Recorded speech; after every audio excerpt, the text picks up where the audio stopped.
This presentation reviews the development of effective PowerPoint presentations using recent brain-based research. The learning objectives of today's presentation will be that upon completion, participants will be able to create PowerPoint presentations that minimize cognitive load.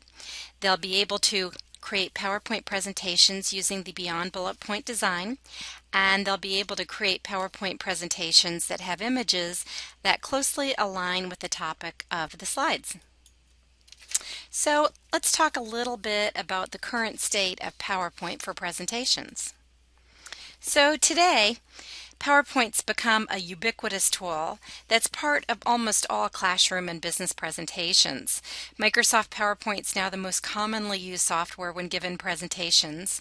According to Ian Parker, who's from The New Yorker, PowerPoint's used on more than 250 million computers worldwide, and there's an estimated 30 million presentations per day. Students are reporting that their professors are heavy users of PowerPoint. In a research study, Weimer found that 67% of students surveyed in her study reported that instructors use PowerPoint almost all the time. 23% of the students said that their instructors use PowerPoint at least half of the time.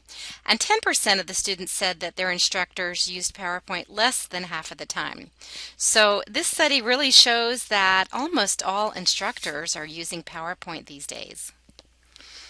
Let's talk about the 6x6 rule. This is a PowerPoint design format that's kind of the traditional model that's been taught for effective design. The 6x6 design suggests that it's advisable to design PowerPoint slides with no more than 6 lines of text that include no more than 6 words per line. The 6x6 design for PowerPoint is really popular because it's possible to put a whole bunch of information on one slide. So many teachers really like this 6x6 design for PowerPoint because they feel like they're covering a lot of information, and that allows the students just to soak up this content. This thought process from instructors is a misconception about how students learn. This image depicts a student listening to the lecture from the instructor. The student is passively listening to the instructor. They're taking in all the data into their heads, and they're storing it for later use. The PowerPoint slides are designed with the 6x6 design, and they're just jam-packed of content where the students should learn, right? So it was thought if the teacher was doing their job and presenting all of the content, that students should learn. It was thought that the students who did not learn were lazy or were not paying attention, so it was the students' fault. But we now know that current brain-based research shows us that the brain is a complex instrument that simply does not just remember all the data that it's given. The brain filters for information, and real learning cannot occur until the information gets through from the working memory to the long-term memory. The cognitive load theory shows us that working memory has many limitations. So we now know that students do not sit passively and just soak up all this information. Current research is now showing us that the 6x6 rule for designing PowerPoint slides is just not effective, and it's causing cognitive overload. So if the 6x6 design for PowerPoint results in cognitive overload, why do you think the majority of people who create PowerPoint slides use the 6x6 design to format the PowerPoint slides? Well, most people say they continue to use the 6x6 design because it allows them to put content on a slide so they can read the information during their presentation.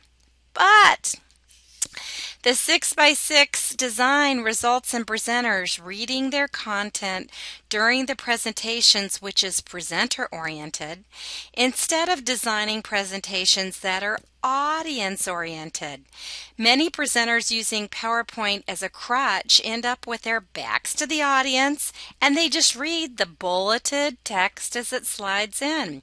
This results in boring, monotone, mind-numbing presentations. The convenience for the presenter using PowerPoint is costly to the audience. So let's go ahead and talk about cognitive load theory. Cognitive load is the amount of information that your brain can process in working memory at a time. Cognitive limit is the maximum amount of information a person can process in working memory at one time.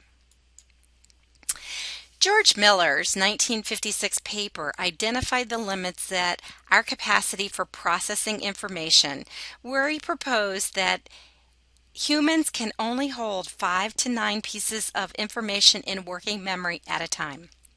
This is critical because a person cannot truly learn something until the information successfully processes through their working memory. If a person's working memory becomes roadblocked, then learning can be seriously impaired.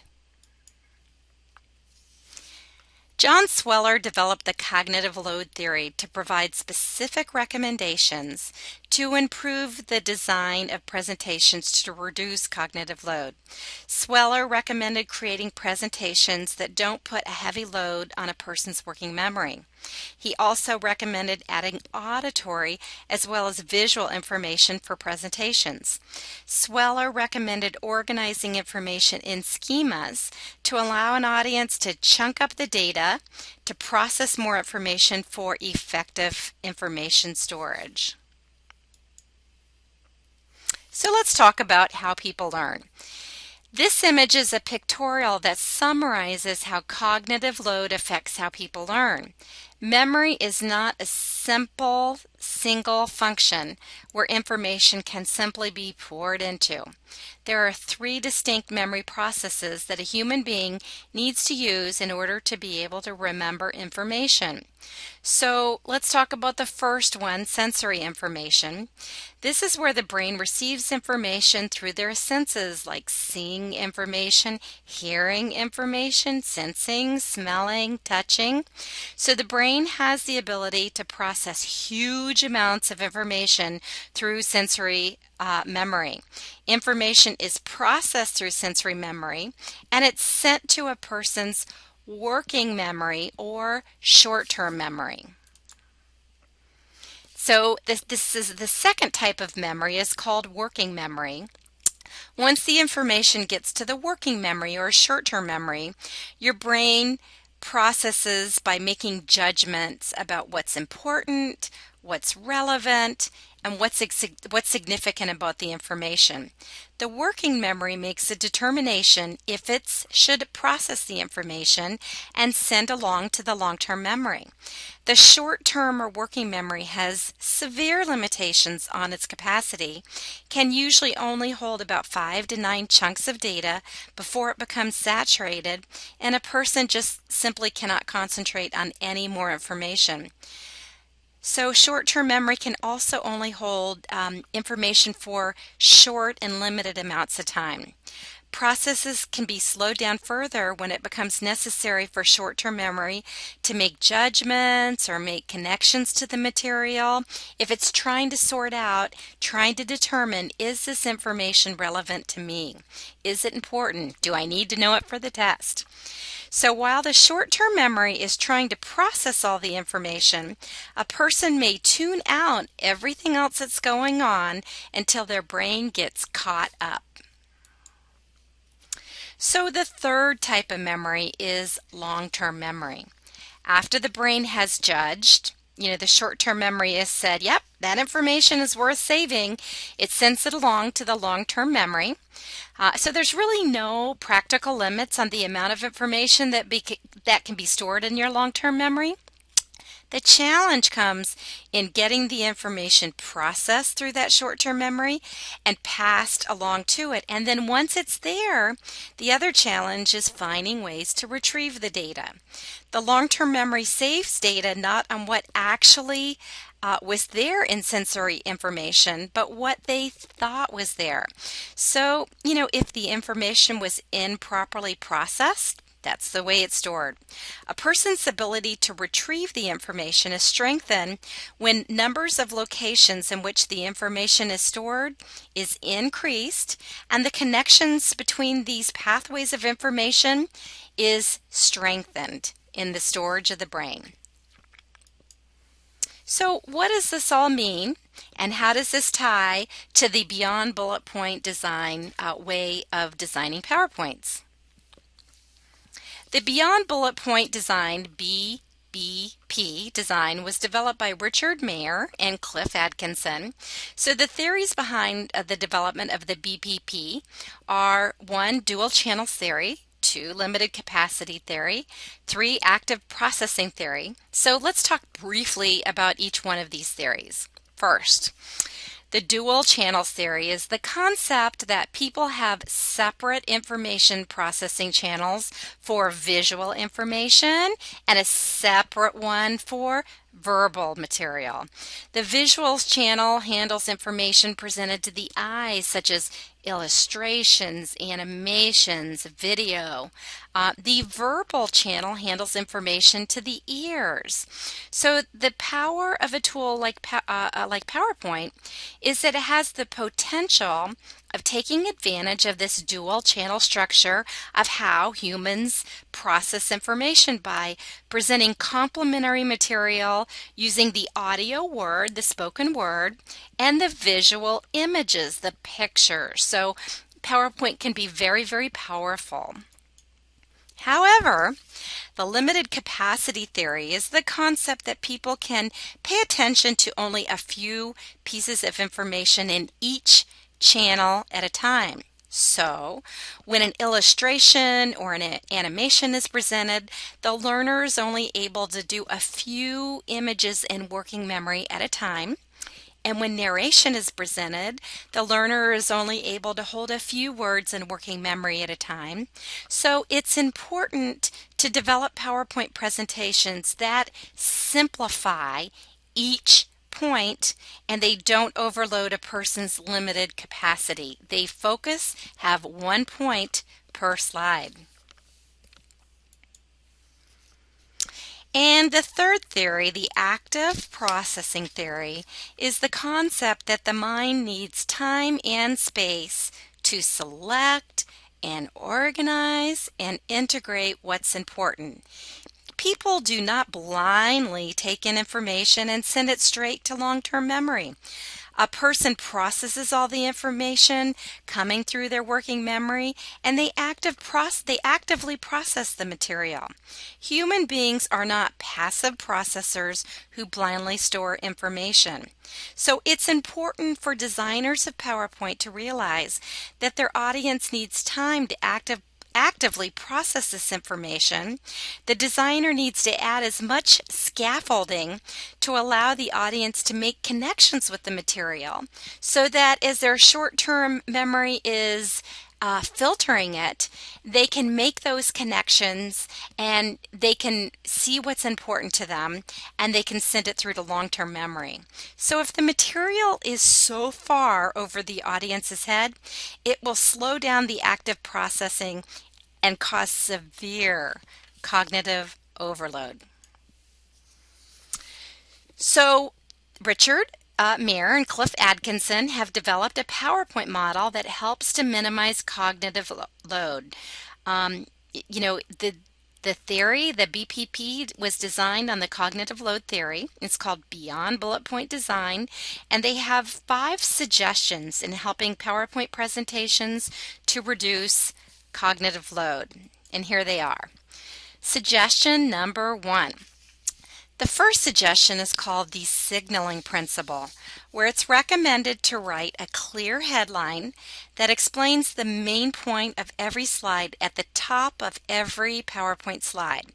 A headline should include a noun and a verb, and it should be a short two-line sentence that summarizes the one point of your slide. It's also all right to include a title above the headline to kind of serve as a signpost to tell you where you are, but a title is not sufficient. You need to have the headline on each and every slide. Now, This one's hard. This one's one of the toughest of the 5 suggestions. This is tough for students. They usually have a hard time understanding it, and quite honestly, in the beginning, they usually continue to develop their presentations with only a title. So here's some of the suggestions I give. Think of your headline as the headline of a newspaper article. So the reader should be able to read your headline and to be able to quickly understand the one point of your slide. Just as in a newspaper, write your PowerPoint headline with an active voice, with a subject and a verb, and try to entice and enhance your reader to want to know more.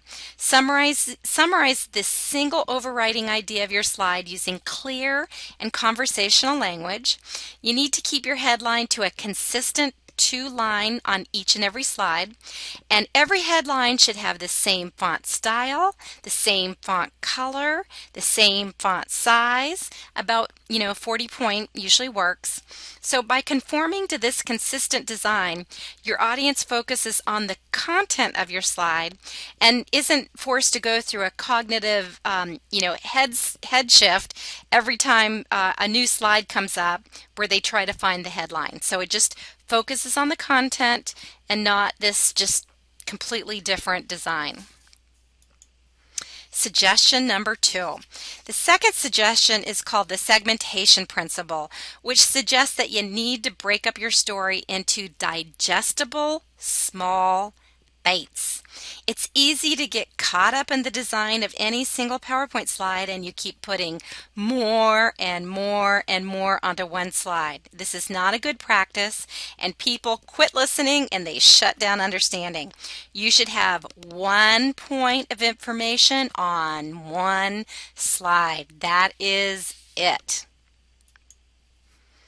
So suggestion number 3, the third suggestion, is called the modality principle, which suggests that cognitive visual overload can be reduced by moving all, and capital ALL, bulleted text from the slide. Not some, but all.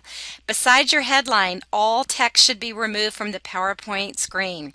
This information should be narrated during your audio narration instead of written in bulleted points on your screen.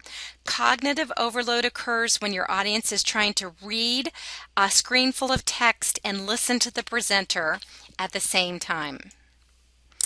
So how you do this in suggestion number 3, my recommendation, is the text can be removed from the slide and you can add down in your notes pane.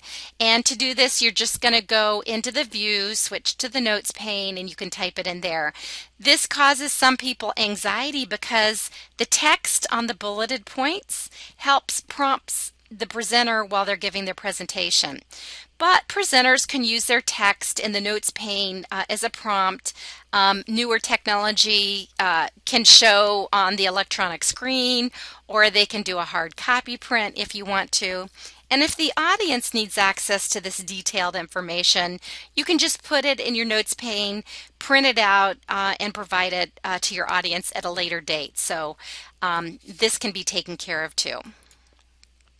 Suggestion number 4 is called the multimedia principle, and it suggests that visuals should be included to help make your point. The picture should be one large image that summarizes the one point of that slide. Images should be high quality and not grainy, and it should not include any copyright marks. So in suggestion number 4, be careful to use images that closely align with the message that you're trying to tell.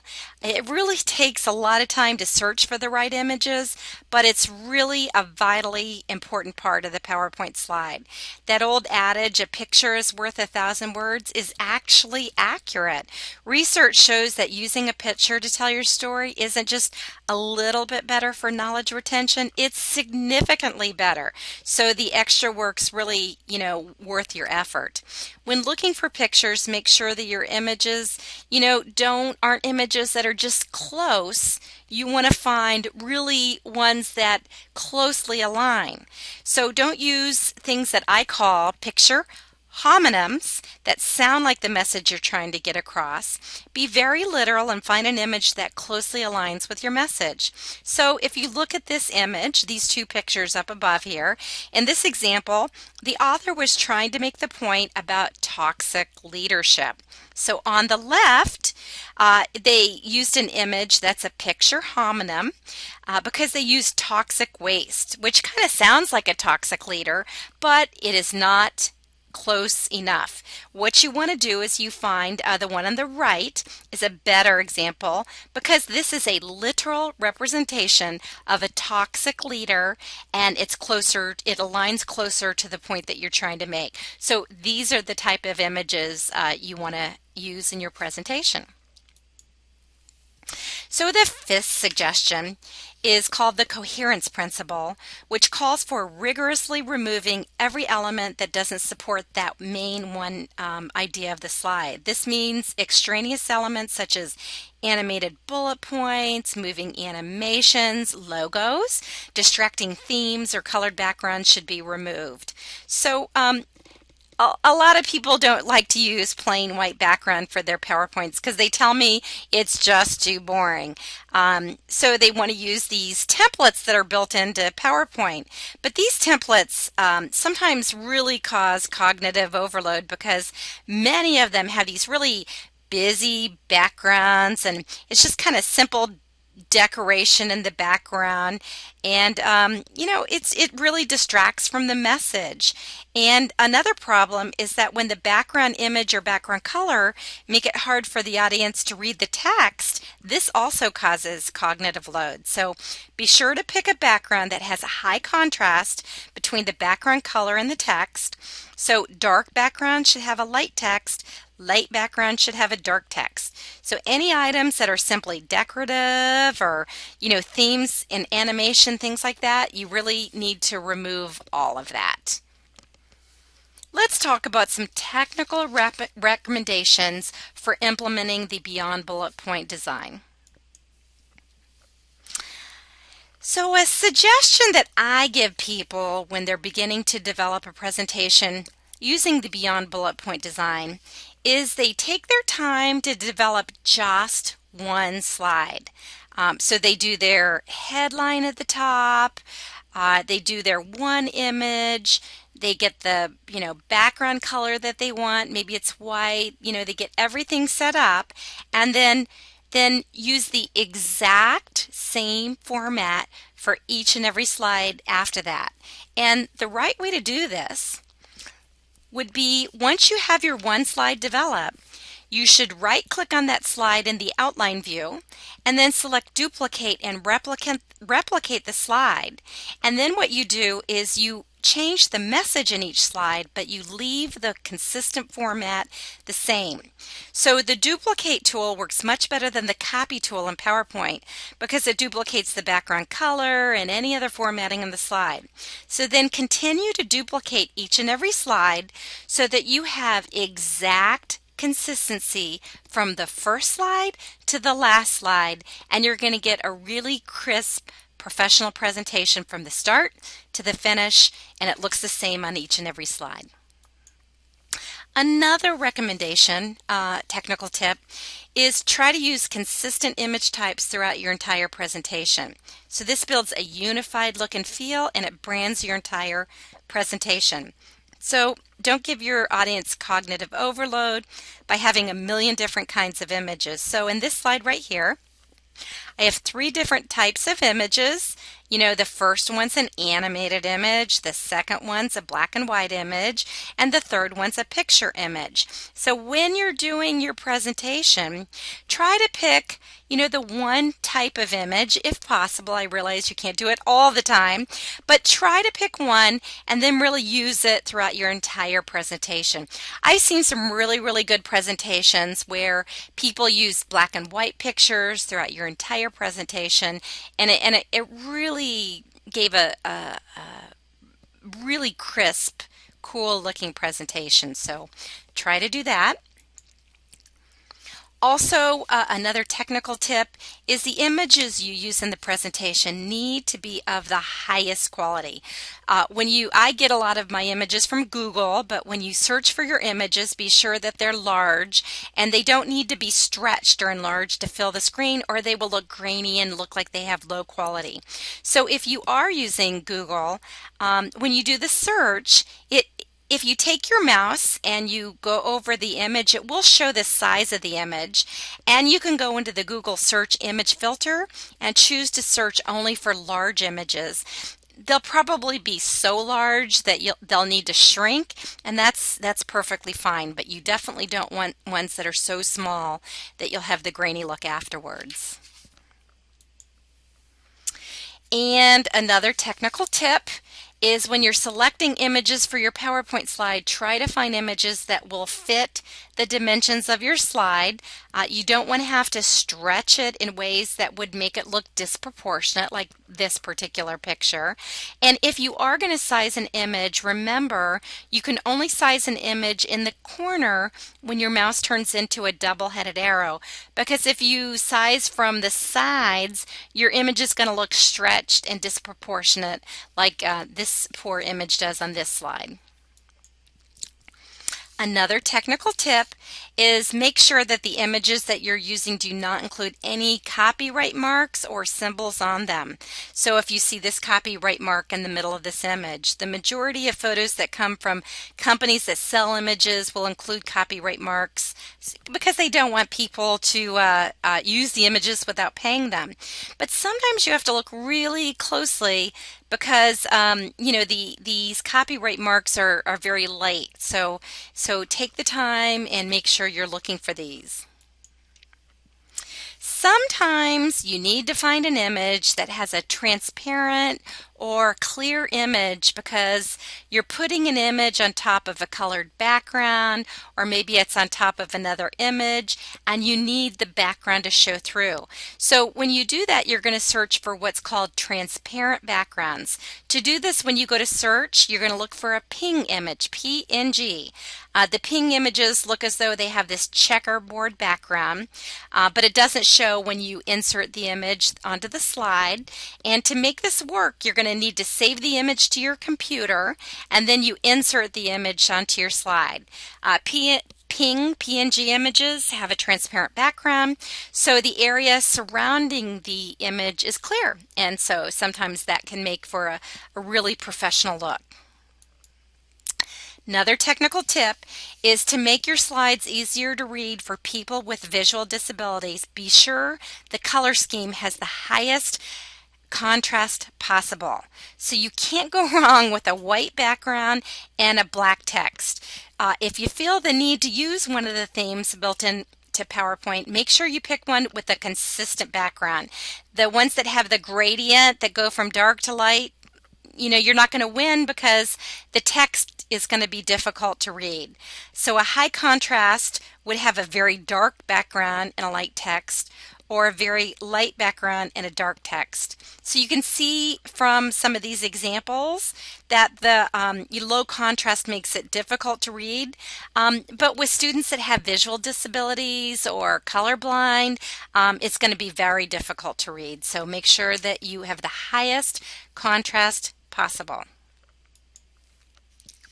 So in summary, this presentation reviewed the background of the cognitive load theory. It gave some suggestions about how the research-based principles can be used to develop more effective PowerPoint presentations that reduce cognitive load. So when I put together my presentation, here are the resources I used for this particular presentation. Thanks very much.